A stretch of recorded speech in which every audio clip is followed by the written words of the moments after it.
Assalamualaikum warahmatullahi wabarakatuh. Pelajaran tematik kali ini muatan IPA membahas tentang pemantulan bunyi. Yuk, mari kita simak. Bunyi dapat dipantulkan jika mengenai benda keras, dan bunyi dapat diserap jika mengenai benda lunak.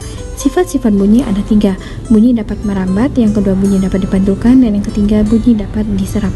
Setelah ini, kita akan mengetahui macam-macam bunyi pantul.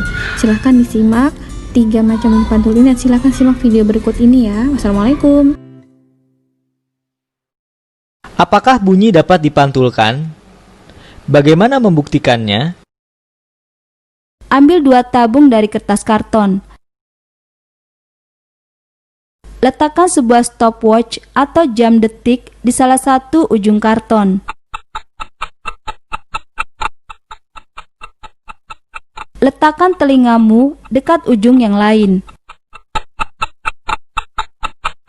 Kamu akan mendengar jam detik itu ketika sudut datang I sama dengan sudut pantul R.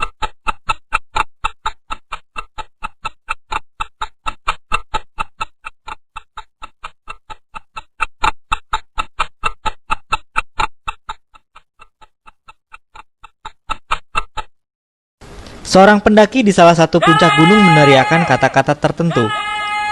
Aneh, teriakan yang terdengar tidak 1 kali, tetapi 2-3 kali secara beruntun, kemudian melemah.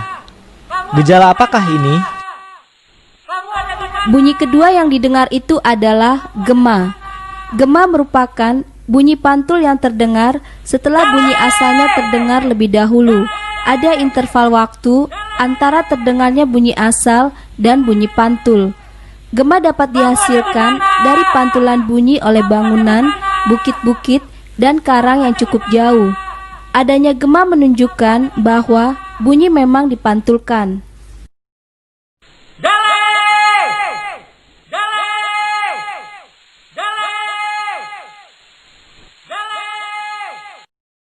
Apakah yang dimaksud gaung atau kerdam?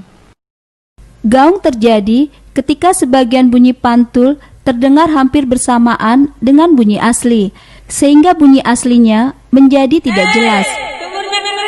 Gaung juga dapat terjadi di dalam gedung-gedung.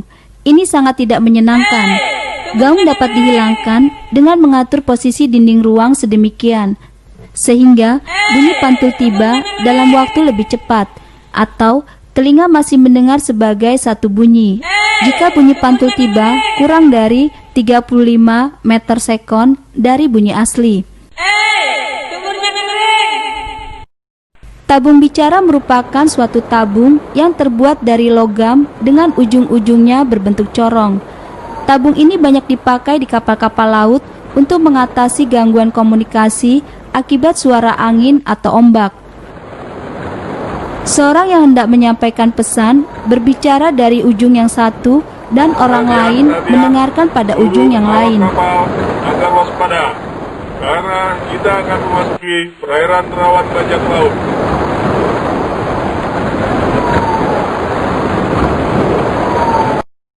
Stetoskop adalah sebuah alat yang digunakan dokter untuk memeriksa suara nafas dan detak jantung seseorang.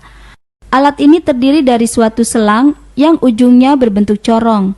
Selang ini dihubungkan dengan 2 selang lain yang menuju telinga dokter. Ketika dokter menyentuhkan corong pada dada seseorang, bunyi detak jantung